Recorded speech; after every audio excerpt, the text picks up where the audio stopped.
திமுக தலைவர் கருணாநிதியின் உடல்நிலையில் முன்னேற்றம் ஏற்பட்டுள்ளதாகவும் அவரின் உடல்நிலை சீராக இருப்பதாகவும் காவேரி மருத்துவமனை வட்டாரங்கள் தெரிவிக்கின்றன. இதனிடையே வைகோ வருகையின் போது சலசலப்பு ஏற்பட்டதால் மருத்துவமனை வளாகத்தில் பாதுகாப்பு அதிகரிக்கப்பட்டுள்ளதாக கூறுகிறார் செய்தியாளர் ராமச்சந்திரன். மீண்டும் மருத்துவமனையில் அனுமதிக்கப்பட்டுள்ள திமுக தலைவரின் உடல்நிலை சீராக இருப்பதாக மருத்துவர்கள் தரப்பில் தெரிவிக்கப்பட்டுள்ளது. திமுக தலைவர் மு கருணாநிதிக்கு தொண்டை மற்றும் நுரையீரல் பகுதியில் நோய் தொற்று ஏற்பட்டது. இதன் காரணமாக மூச்சு விடுவதில் பிரச்சனை உருவானது. உடனடியாக வியாழன் இரவு 11:10க்கு சென்னை ஆழ்வார்பேட்டையில் உள்ள காவேரி மருத்துவமனையில் அனுமதிக்கப்பட்டார். இங்கு 4வது தளத்தில் அவருக்கு சிறப்பு வார்டில் வைத்து அவருக்கு சிகிச்சை வழங்கப்பட்டு வருகிறது. காவேரி மருத்துவமனையில் இருக்கக்கூடிய மூத்த மருத்துவ குழுவினர் தொடர்ந்து அவர் சிகிச்சை வழங்கி வருகின்றனர். அவரது உடல்நிலை சீராக இருப்பதாக மருத்துவர் தரப்பில் தெரிவிக்கப்பட்டுள்ளது. அவருடன் அவர் துணைவியார் ராசாத்தி அம்மாள், அவரது மகள்களான கனிமொழி, செல்வி உள்ளிட்ட ஒரு சிலர் மட்டுமே உடன் இருக்கின்றனர். மேலும் திமுக தலைமை கழகத்தின் சார்பாக மருத்துவமனைக்கு திமுக தொண்டர்கள் யாரும் வர வேண்டாம் என்று ஏற்கனவே அறிவுறுத்தப்பட்டிருந்தது. அதன் காரணமாக திமுக தொண்டர்கள் வருவதே இங்கு குறைவாகவே காணப்படுகிறது. அது மட்டுமல்லாமல் நேற்று திமுக தலைவர் கருணாநிதியின் உடல்நலம் குறித்து விசாரிப்பதற்காக மதிமுகவின் பொதுச்செயலாளர் வைகோ வருகை தந்தார். அப்பொழுது திமுக தொண்டர்கள் அவருக்கு எதிர்ப்பு தெரிவித்தனர். இதன் காரணமாக கூடுதல் காவலர்களும் தற்பொழுது காவேரி மருத்துவமனைக்கு பாதுகாப்பு பணியில் அமர்த்தப்பட்டுள்ளார்கள்.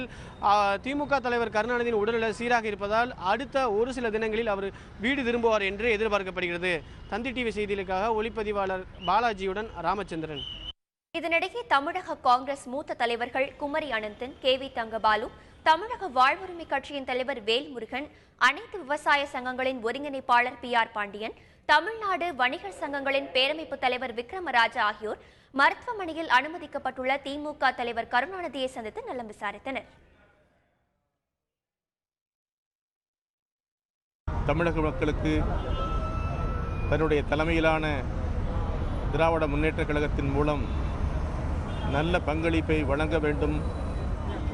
அதற்காக எல்லாம் வல்ல இறைவனை பூர்ண குணம் பெற வேண்டும் என்று நாங்கள் வேண்டுகிறோம், விரும்புகிறோம். விரைவில் குணமடைந்து வீடு திரும்பி உலகமெல்லாம் வாழ்கின்ற தமிழினத்திற்கும் தமிழ் மக்களுக்கும் தொடர்ந்து பணியாற்றிட தமிழக வாழ்வுரிமை கட்சியின் சார்பாக எமது வாழ்த்துக்களை தெரிவித்து வந்திருக்கிறேன். வருகிற புதன்கிழமையோ வியாழக்கிழமையோ மருத்துவமனையிலிருந்து அவர் டிஸ்சார்ஜ் செய்யப்பட்டு வீட்டுக்கு அழைத்து செல்ல இருக்கிறோம் என்பதையும் மரியாதைக்குரிய முன்னாள் மத்திய அமைச்சர் மு.க. அழகிரி அவர்கள் மிக தெளிவாக எங்களிடத்திலே தலைவருடைய உடல்நலம் குறித்து எடுத்துரைத்தார்கள். மிகுந்த மகிழ்ச்சியாக இருந்தது.